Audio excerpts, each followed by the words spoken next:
محرم آتا ہے یا محرم کے علاوہ کا بھی مہینہ ہو تو آج کے دور میں یہ فتنہ بڑی تیزی سے پھیل رہا ہے کہ لوگ صحابی رسول حضرت امیر معاویہ رضی اللہ تعالیٰ عنہ کی بے ادبی یا گستاخی کرتے ہوئے نظر آتے ہیں۔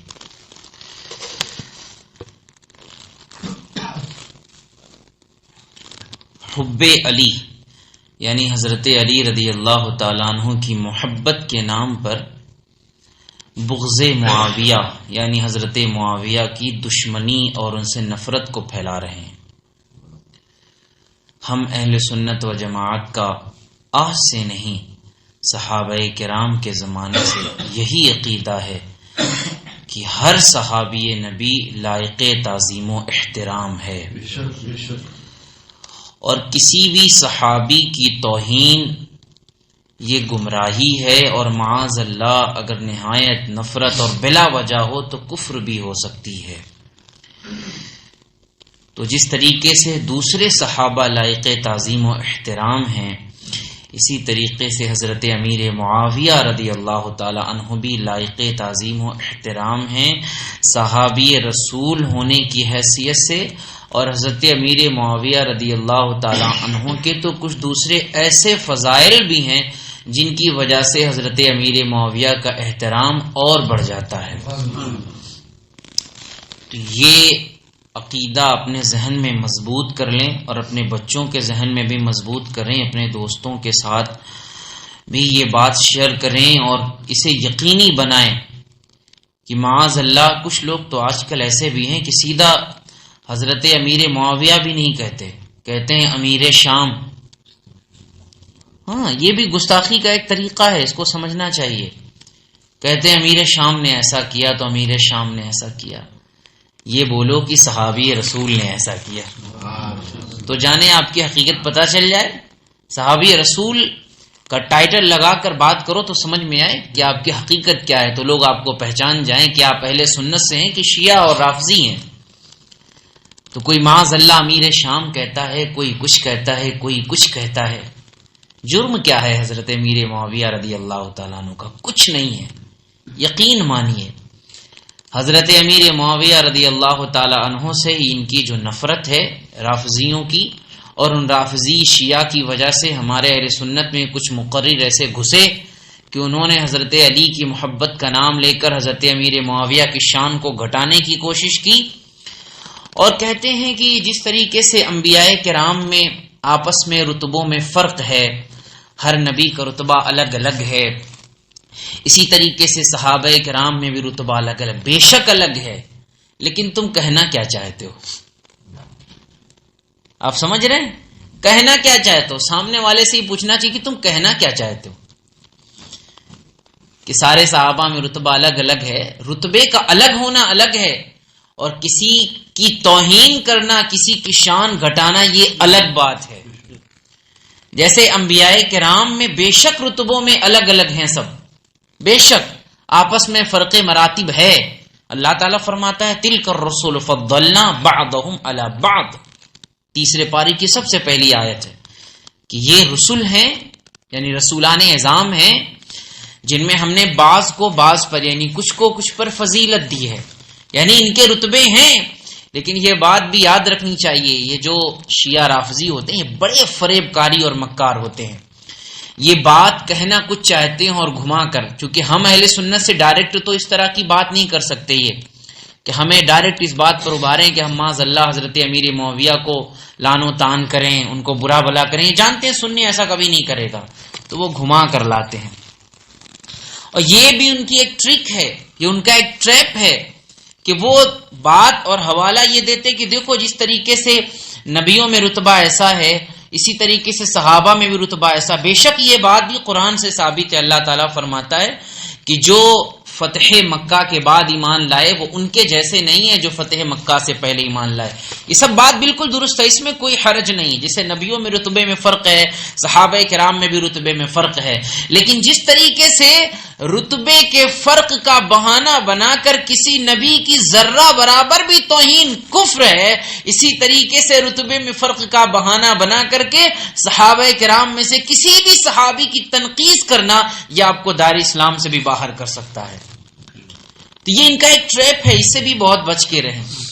کئی ایسے مقرر ہیں جو کبھی شمشیر اعلی حضرت ہوا کرتے تھے، کبھی کچھ ہوا کرتے تھے، کبھی کچھ ہوا کرتے تھے، مگر اس مسئلے میں آئے تو فیل ہو گئے، اور اہل بیت کا دامن تو بہت مضبوطی سے انہوں نے پکڑا اپنے اعتبار سے کہ ہاں اہل بیت سے بڑی محبت کرتے ہیں، مگر صحابہ کرام کا دامن ہاتھ سے چھوٹنے لگا۔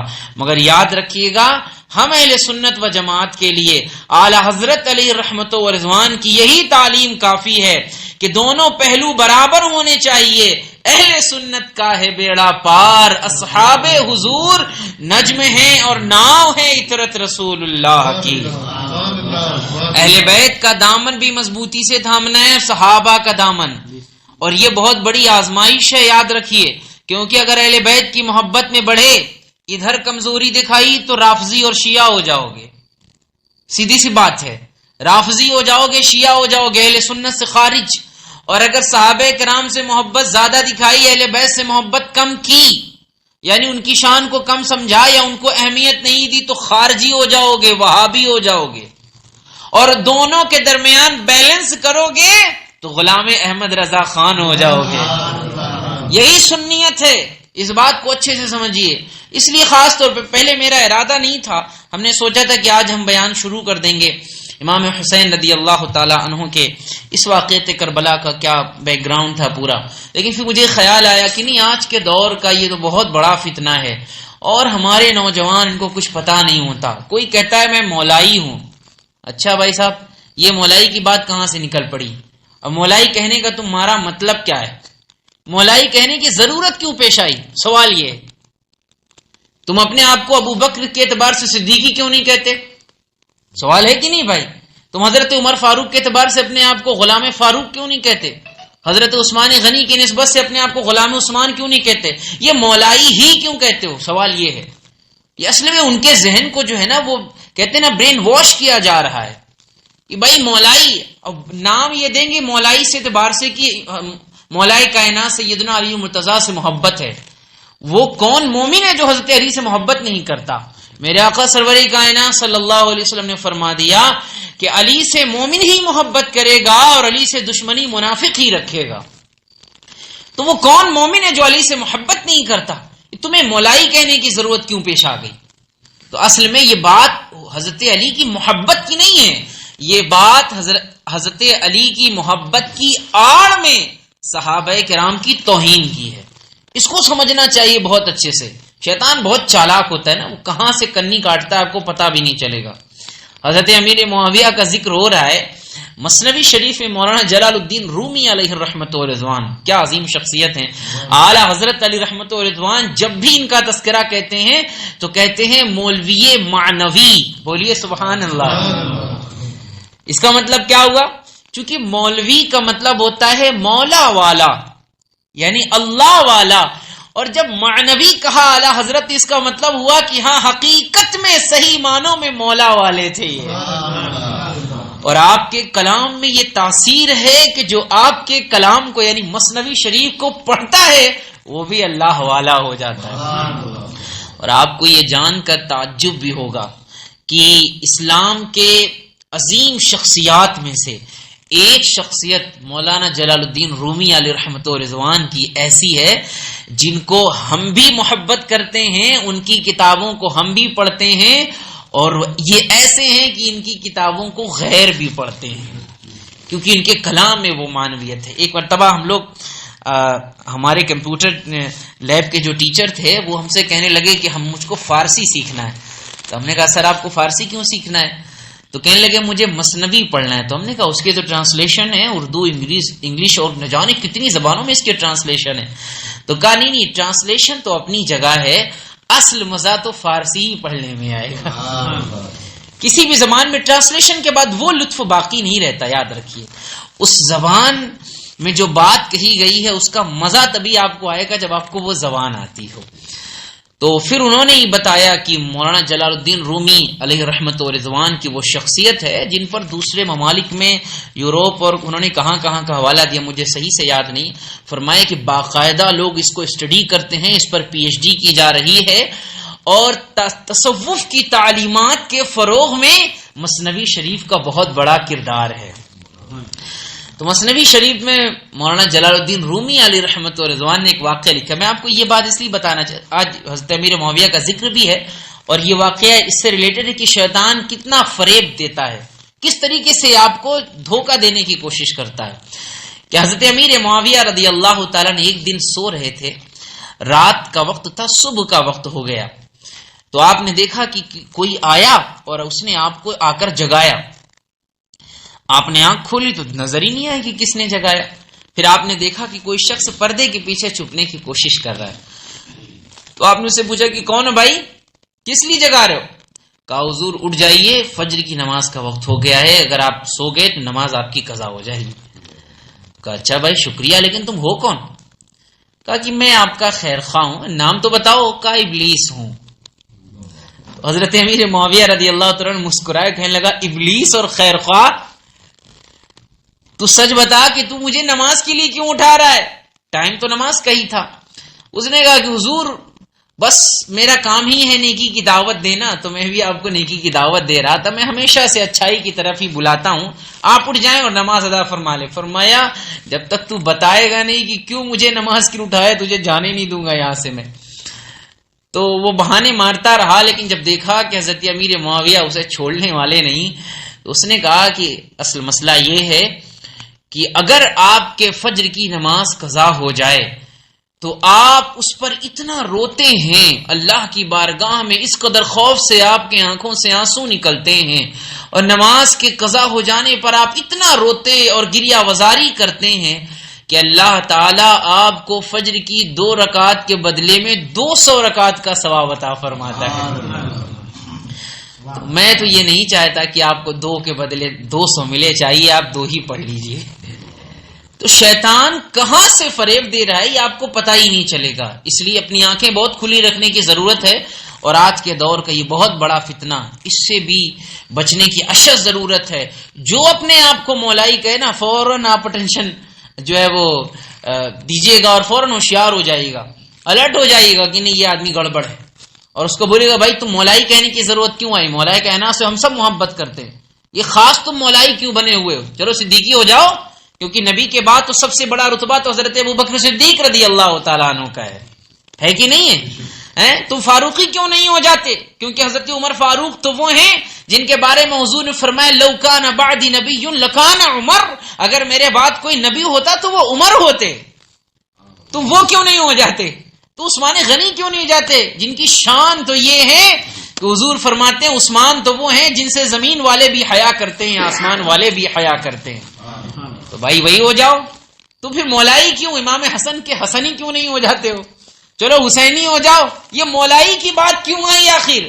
تو یہ ظالم دھوکہ یہی دینا چاہتے ہیں، نام مولائی کا لیتے ہیں اور حقیقت میں یہ حضرت امیر معاویہ کی دشمنی اور نفرت دل میں ڈالنا چاہتے ہیں، یا دوسرے صحابہ کرام کی توہین ہم سے کروانا چاہتے ہیں، اس لیے فوراً الرٹ رہیے گا، کبھی اس طرح کی غلطی مت کیجیے گا۔ حضرت امیر معاویہ رضی اللہ تعالی عنہ کے حوالے سے زیادہ تر جو باتیں ان کی طرف منسوب کی گئی ہیں وہ تاریخ کی کتابوں میں ہیں، جو ہسٹری کی بکس ہے نا ان میں ہے۔ ہسٹری کی بکس سے مراد جو مسلمانوں نے لکھی ان کی بات کر رہا ہوں، دوسروں کی بات نہیں کر رہا ہوں۔ تو ان میں کچھ ایسے واقعات ہیں معاذ اللہ کہ حضرت امیر معاویہ رضی اللہ تعالیٰ عنہ کے زمانے میں ان کی حکومت جب تھی ملک شام کے علاقے میں، تو کوفہ کی فلاں مسجد میں ایک شخص جو ہے وہ حضرت علی کو گالی دیا کرتا تھا، وہ کوئی کہ بصرہ کی مسجد میں ہوتا تھا تو فلاں ہوتا تھا، کوئی یہ کہتے ہیں کہ امیر معاویہ نے خط لکھ کر بھیجا تھا کہ ہاں حضرت علی کو ممبر پر گالیاں دی جائیں۔ یہ ساری باتیں جو ہے نا تاریخ کی کتابوں میں ہیں، اور سیدی اعلی حضرت علیہ رحمت و رضوان نے یہ جتنے تاریخ کی کتاب لکھنے والے ہسٹورینز ہیں نا سب کی قاعدے سے خبر لی ہے، اور آپ نے فرمایا ہے یاد رکھیے جتنے ہسٹورین ہیں ان میں کوئی معتزلی ہے، کوئی فلاں ہے، کوئی شیعہ ہے، کوئی فلاں ہے، تاریخ کی حیثیت سے تو ان کی باتیں معتبر دوسرے معاملات میں ہو سکتی ہیں، لیکن جب یہ بات کسی صحابی کی کریں گے یا کوئی بھی بات ایسی کریں گے جو شریعت اسلامیہ کے خلاف ہوگی تو بات ان کی نہیں سنی جائے گی، بات قرآن و حدیث کی سنی جائے گی۔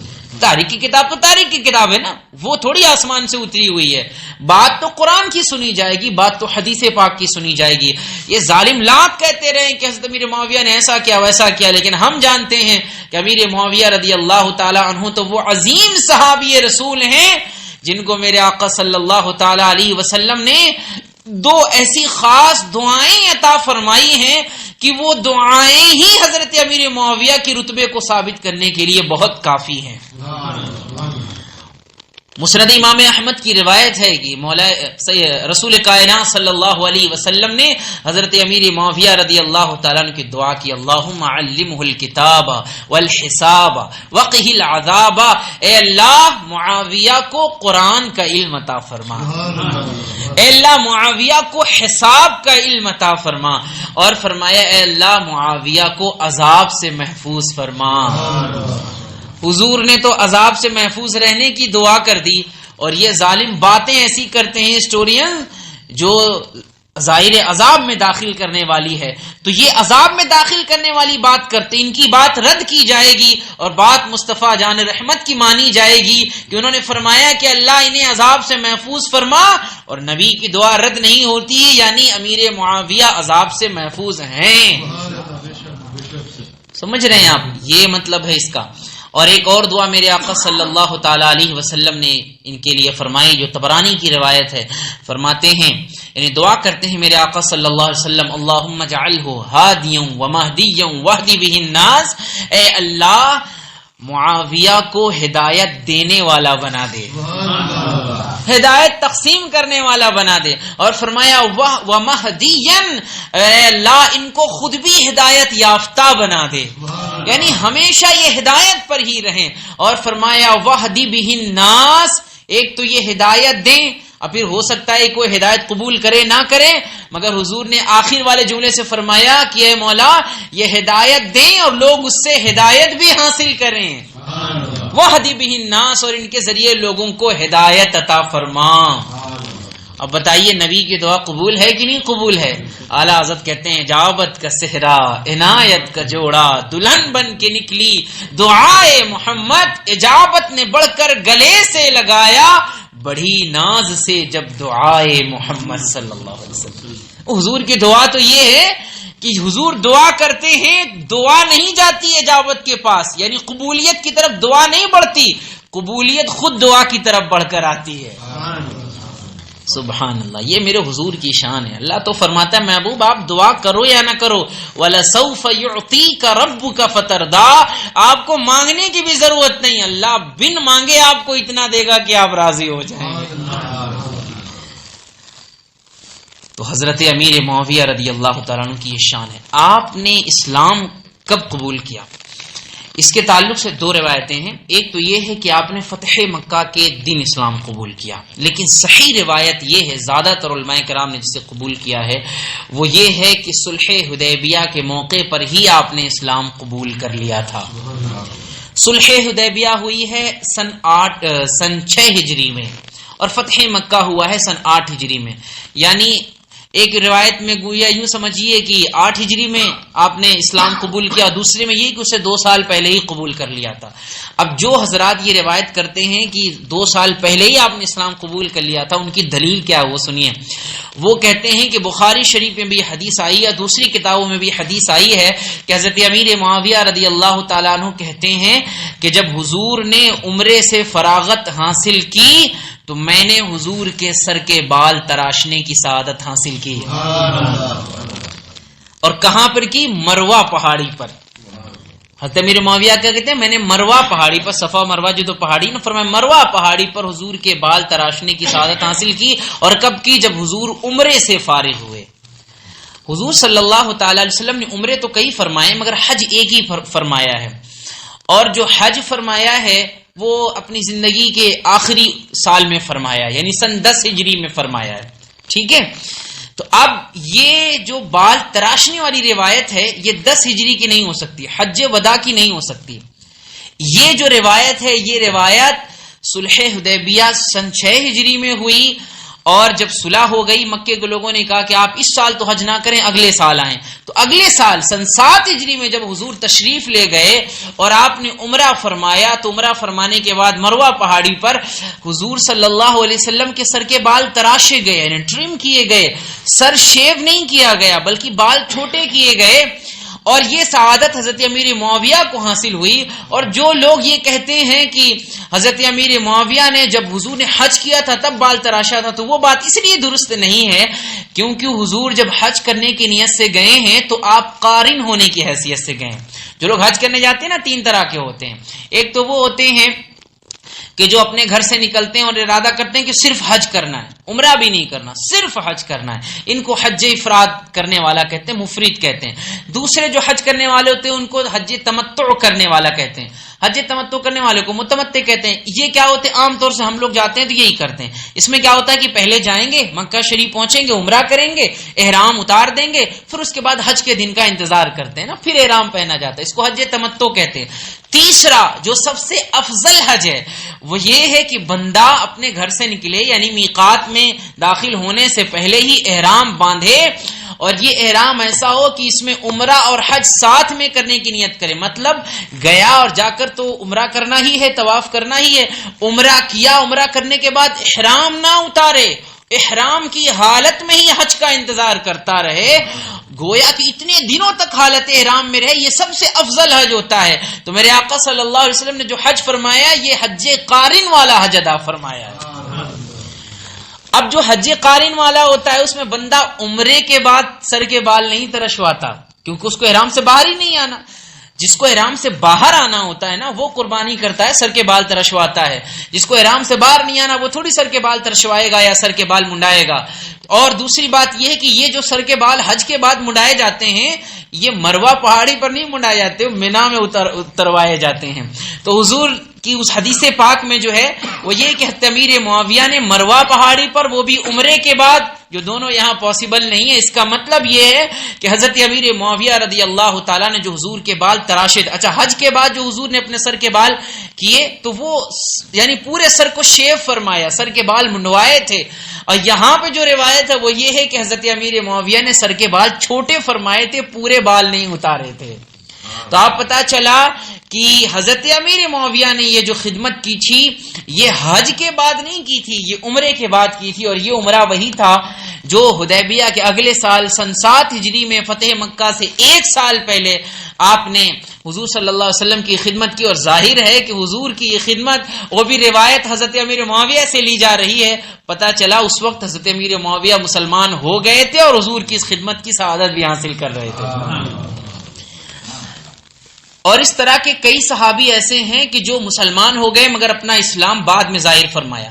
جیسے حضرت عباس رضی اللہ تعالیٰ جو حضور کے چچا تھے، غزوہ بدر کے موقع پر ہی وہ مسلمان تھے. اسی لیے حضور نے فرمایا تھا کہ جنگ کے میدان میں اگر کسی کا سامنا عباس سے ہو جائے تو وہ عباس کو قتل نہیں کرے گا، کیونکہ مجھے خبر ہے کہ وہ خود سے نہیں آئے، مجبوری میں لائے گئے ہیں. تو اسی طریقے سے حضرت امیر معاویہ رضی اللہ تعالیٰ عنہ بھی دامن اسلام میں آ گئے تھے مگر اپنا اسلام ظاہر نہیں کیا تھا.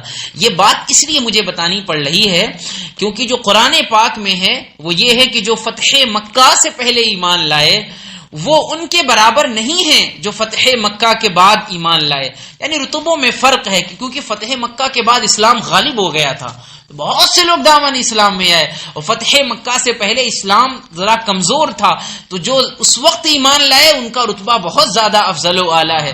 تو یہ کچھ دشمن یہ ثابت کرنا چاہتے ہیں کہ حضرت امیر معاویہ کا رتبہ کم ہے، ان کے لیے یہ بات فرمائی کہ حضرت امیر معاویہ رضی اللہ تعالیٰ نے حضور کے سر کے بال تراشے.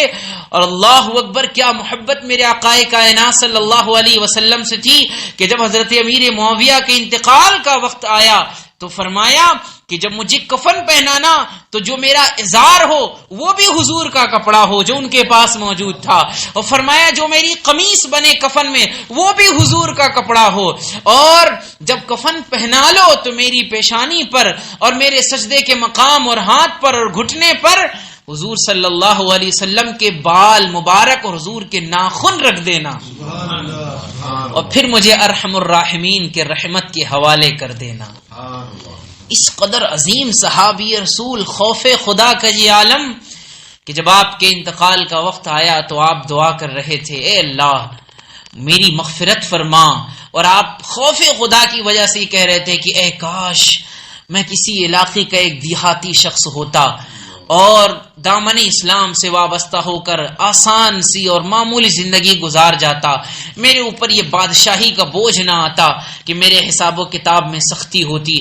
یہ آپ کی خشیت تھی، جیسے حضرت ابو بکر صدیق رضی اللہ تعالیٰ عنہ کہا کرتے تھے کہ اے چڑیا، آپ کسی برڈ کو مخاطب کر کے کہتے تھے اے چڑیا تو کتنی اچھی ہے کہ تجھ سے حساب و کتاب نہیں ہونا اور ابو بکر سے حساب و کتاب ہونا ہے۔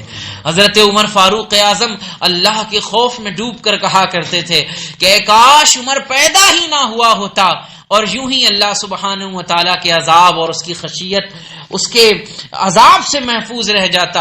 اور حضرت عثمان غنی رضی اللہ تعالیٰ عنہ فرمایا کرتے تھے کہ اگر مجھے جنت و جہنم کے درمیان میں صرف کھڑا کر دیا جائے چند لمحے کے لیے تو میری حالت یہ ہو جائے گی کہ میں اللہ سبحانہ و تعالیٰ کے عذاب سے پناہ مانگوں گا، یعنی مجھے جنت ملے نہ ملے اللہ تعالیٰ مجھے دوزخ کے عذاب سے محفوظ فرما دے۔ یہ صحابہ کرام کی خشیت ہوا کرتی تھی، وہ اللہ کے عذاب سے اس قدر ڈرا کرتے تھے۔ بات ہماری گفتگو سے ریلیٹڈ نہیں ہے، لیکن میں آپ کو یہ بات بھی بتاتا چلتا ہوں۔ یہ خشیت کی بات ہو رہی ہے نا، حضرت عمر فاروق اعظم کا ہم نے ذکر کیا تھا، میں پڑھ رہا تھا تو بدن کے رونگٹے کھڑے ہو رہے تھے۔ حضرت عمر فاروق اعظم رضی اللہ تعالیٰ عنہ کے جب آپ کی شہادت کا وقت آیا، جب آپ کو زخمی کیا گیا، آپ نے بہت سی وصیتیں فرمائی، غور سے سنیے گا، تو آپ نے اس کے ساتھ ہی حضرت حذیفہ ابن الیمان کو بلایا۔ حضرت حذیفہ رضی اللہ تعالیٰ عنہ یہ وہ صحابی رسول ہیں جن کو صاحب و سر رسول اللہ صلی اللہ علیہ وسلم کہا جاتا ہے، یعنی یہ حضور کے رازدار تھے، اور ان کے بارے میں مشہور تھا کہ حضور نے ان کو منافقوں کے بارے میں سب کچھ بتا دیا ہے۔ راز کی باتیں جو کسی صحابی سے نہیں کہی حضور نے ان سے فرمائی تھی۔ حضرت عمر کی خشیت دیکھیں۔ آج ہمارا عالم کیا ہے، ہمارے پاس نہ نمازیں ہیں، ہمارے پاس نہ روزے ہیں، جو عبادتیں ہیں ان میں خلوص کا ہمیں پتہ نہیں ہے۔ یہ ایمانداری کی بات ہے، ہم اپنی عبادتوں کا جائزہ لیں تو ہمیں پتہ چلے کہ ہماری عبادتیں کیسی ہیں، گناہ ہمارے دن میں کتنے ہوتے ہیں ہم کو خبر ہے، یعنی ہماری زندگی کیسے ہم گناہوں میں ڈوبے ہوئے لوگ ہیں۔ اس کے باوجود بھی ہم تو بس یہ سمجھتے ہیں کہ ہاں ہم کو تو صرف جنت میں ہی جانا ہے، اللہ کا عذاب کا خوف ہمارے دل میں کچھ نہیں ہوتا۔ سنیے حضرت عمر فاروق اعظم رضی اللہ تعالیٰ عنہ، حضور نے فرمایا ان کے بارے میں کہ میرے دو وزیر ہیں، ان میں سے ایک ابو بکر ہیں اور دوسرے عمر ہیں۔ فرمایا میرے دنیا میں دو وزیر ہیں، ایک ابو بکر ہیں اور عمر ہیں۔ انہی عمر کے بارے میں فرمایا، میں نے بھی بتایا کہ میرے بعد کوئی نبی ہوتا تو عمر ہوتے۔ انہی عمر فاروق اعظم رضی اللہ تعالیٰ عنہ کے بارے میں بتایا کہ شیطان ان کو دیکھ کر بھاگتا ہے۔ یہ وہی عمر ہیں جن کو حضور صلی اللہ علیہ وسلم نے دنیا میں جنت کی بشارت دی، عشرہ مبشرہ میں سے ایک ہیں۔ حضور صلی اللہ علیہ وسلم کے دوسرے خلیفہ ہیں، آپ سوچیں کتنی سعادتیں انہیں حاصل ہیں، مگر اللہ کے عذاب کا خوف سنیے۔ حضرت حذیفہ ابن الیمان کو بلایا اور بالکل کمرہ خالی کروا لیا، اور اس کے بعد حضرت حذیفہ سے کہنے لگے حذیفہ اب تو میں مرنے والا ہوں، مجھے بتا دو حضور نے جن منافقوں کا نام تمہیں بتایا ہے کہیں ان میں میرا نام تو نہیں ہے؟ کیا فرما رہے ہیں؟ حضور نے جن منافقوں کا نام تمہیں بتایا ہے کہیں ان میں میرا نام تو نہیں ہے؟ حضرت حذیفہ رونے لگ گئے۔ حضرت عمر پوچھتے ہیں بتاؤ گے نہیں؟ کہا حضور یہ تو راز کی بات ہے۔ تو کہا بتا تو دو، مرنے سے پہلے کچھ تو سکون حاصل کر کے جاؤں۔ حضرت حذیفہ ابن الیمان کہنے لگے نہیں حضور آپ کا نام اس میں نہیں ہے۔ لیکن خشیت دیکھیں آپ، اتنا بھی کافی نہیں، جو بندہ اللہ سے ڈرتا ہے وہ کتنی دور تک سوچتا ہے، آپ یہ دیکھیں صرف۔ یہ تو حضرت حذیفہ نے کہہ دیا تھا۔ اس کے بعد حضرت عمر نے حضرت عائشہ رضی اللہ تعالیٰ عنہ کے پاس اپنا پیغام لے کر کسی کو بھیجا کہ جائیں اور جا کر پوچھیں کہ عمر آپ کا بیٹا، کیا فرمایا کہ عمر آپ کا بیٹا، یہ نہیں کہا کہ امیر المومنین عمر، چونکہ ام المومنین حضرت عائشہ نا سارے مومنوں کی ماں ہیں، فرمایا جاؤ جا کر عرض کرنا کہ عمر آپ کا بیٹا حضور کے قریب میں دفن ہونے کی اجازت چاہتا ہے۔ اس لیے نہیں کہا کہ امیر المومنین، کہ یہ نہ سوچیں کہ امیر المومنین اس لیے اپنے پاور کا استعمال کر رہے ہیں، یہ کہنا کہ عمر آپ کا بیٹا۔ یہ تو آپ نے کیا، جو بات میں آگے بولنے والا ہوں اسے سنیے گا۔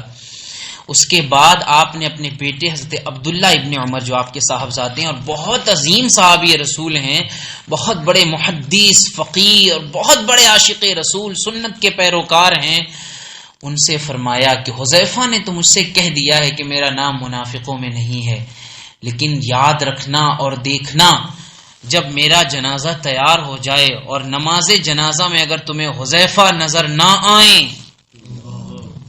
تو پھر مجھے حضور کے قریب میں دفن نہ کرنا۔ فرمایا کہ اگر میری نماز جنازہ میں دیکھنا کہ حذیفہ غائب ہو گئے، پیچھے ہٹ گئے، نماز میری نہیں پڑھی، کہ بھائی منافق کی تو نماز جنازہ نہیں پڑھیں گے نا، وہ چاہے عمر ہی جیسے شخص پر کیوں نہ ایسی بات آ جائے۔ آپ سوچیں جن کی پاک دامنی، جن کی تقوی، جن کی طہارت کی کیا شان ہے۔ فرمایا کہ اگر میری نماز جنازہ میں حذیفہ نظر نہ آئے تو پھر مجھ کو حضور کے پاس دفن نہ کرنا، جنت البقیع میں عام لوگوں کی طرح دفن کر دینا۔ حضرت عبداللہ ابن عمر کہتے ہیں کہ جب نماز جنازہ پڑھانے کے لیے میں کھڑا ہوا اور میں نے دیکھا کہ حذیفہ بھی صف میں کھڑے ہوئے ہیں، تو میں سوچ رہا تھا خوشی کروں یا اپنے باپ کی کے انتقال کا غم کروں۔ میرے خوشی کا عالم نہ تھا کہ اگر حذیفہ کھڑے ہیں مطلب یہ ہے کہ میرے والد کا ایمان مکمل ہے اور یہ حضور کی قریب میں جلوہ افروز ہونے والے ہیں۔ یہ باتیں آ گئی تھی کہ خوف خدا کیا ہوتا ہے۔ ہمیشہ اپنے دل میں خوف خدا رکھنا، ہمیشہ اپنے آپ کو تو کچھ سمجھنا ہی نہیں چاہیے، یقین مانیے ہم کو ہماری حقیقت کیا ہے یہ کچھ ہم کو پتا ہے اور ہم سے زیادہ ہمارے رب کو پتا ہے، تو اپنے دل میں خدا کا خوف ہمیشہ رکھے۔ تو حضرت امیر معاویہ رضی اللہ تعالی عنہ کی بات چل رہی تھی، آپ نے فرمایا کہ میرے سجدوں کے مقام پر حضور کے منہ مبارک شریف، ناخن مبارک شریف یہ رکھ دینا۔ کیوں رکھ دینا؟ گویا یہ آپ تعلیم دے کر جا رہے تھے کہ حضور سے منسوب چیز تو بڑی بات ہے ہی، لیکن اس سے بڑی چیز یہ کہ جن چیزوں کو حضور کے جسم کا حصہ ہونے کا شرف حاصل ہے۔ بال تو حضور کے جسم کا حصہ ہے نا، ناخن حضور کے جسم کا حصہ تھا، مطلب یہ تعلیم دے کر جا رہے تھے کہ دیکھو حضور کے بدن سے کا حصہ اگر کسی چیز سے لگ جائے گا تو جہنم کی آگ اس پر بھی حرام ہو جائے گا۔ تبرکات کی برکت ہم کو سکھا کر جا رہے تھے کہ منہ مبارک کی برکت کیا ہوتی ہے۔ سنو، ناخن مبارک جو کٹے ہوئے ناخن مبارک ہیں ان کی برکت کیا ہوتی ہے۔ حضرت امیر معاویہ رضی اللہ تعالی عنہ، اور یہ لوگ کہتے ہیں امیر شام اور فلاں فلاں، سنیے حضرت ابو بکر صدیق رضی اللہ تعالیٰ عنہ نے سب سے پہلے ان کے جو بھائی تھے ان کو جو ہے وہ دمشق کا حاکم بنایا تھا۔ دمشق شام کا ایک حصہ تھا، صرف ملک شام میں نے عرض کیا بہت بڑا تھا، دمشق کا حاکم بنایا تھا۔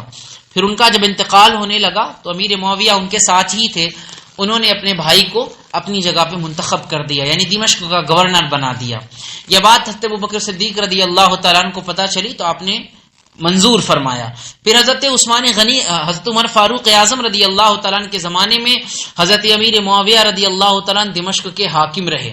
حضرت عمر فاروق اعظم، میں نے عرض کیا تھا نا، وہ کتنے سخت تھے کہ تھوڑے سے مسئلے پر بھی کسی کی رعایت نہیں کرتے تھے، گورنر ہو یا حاکم سخت پکڑ فرماتے تھے۔ اگر حضرت امیر معاویہ میں کوئی کمی ہوتی تو حضرت عمر کے حکومت کے پورے 10 سال میں حضرت امیر معاویہ دمشق کے حاکم نہ ہوتے، بدل دیے جاتے، سیدھی سی بات۔ وہ تو کسی کی رعایت نہیں کرتے تھے۔ جب ان کے انتقال کا حضرت عمر فاروق اعظم کی شہادت کا جب وقت تھا تو کسی نے کہا کہ حضور اپنے بیٹے کو اپنے بعد خلیفہ بنا دیجئے، تو آپ نے فرمایا تو نے بڑی بری رائے دی ہے، اچھی رائے نہیں دی۔ جس کو اپنی بیوی کو صحیح طلاق دینے کا طریقہ نہ ہو میں اسے خلیفہ بنا کر چلا جاؤں۔ جبکہ میں نے عرض کی وہ کتنے عظیم صحابی رسول تھے، حضرت عمر نے کس وجہ سے ایسا فرمایا یہ بہت تفصیلی بات ہے، لیکن آپ سوچیں اپنے بیٹے کی رعایت نہیں کرتے تو وہ کسی اور کی رعایت کیسے کرتے۔ پھر حضرت عثمان غنی کا جب زمانہ آیا تو حضرت عثمان غنی نے حضرت امیر معاویہ کی کارکردگی کی وجہ سے، آپ کی پرفارمنس کی وجہ سے آپ کو پورے ملک شام کا حاکم بنا دیا تھا۔ بہت بڑا دائرہ تھا، یہ کوفہ، بصرہ اور پتہ نہیں کتنے علاقے اس میں آتے تھے، اور آپ حاکم رہے یہاں تک کہ حضرت علی رضی اللہ تعالی عنہ کے زمانے میں جو معاملات ہوئے، پھر حضرت امام حسن نے جب آپ کو خلافت دی تو خلافت لینے سے پہلے آپ آلریڈی 20 سال حکومت کر چکے تھے۔ کتنے سال؟ 20 سال حکومت کر چکے تھے، اور خلافت ملنے کے بعد پھر پورے 20 سال آپ نے حکومت فرمائی ہے۔ اتنا طویل عرصہ آپ نے پایا ہے. اور ایک حدیث پاک میں ہے کہ میرے آقا صلی اللہ تعالی علیہ وسلم نے امیر معاویہ سے ان کی زندگی میں فرمایا تھا، اے امیر معاویہ اذا ملکت فاحسن، جب اللہ تجھے بادشاہ بنائے تو اچھے سے بادشاہی کرنا.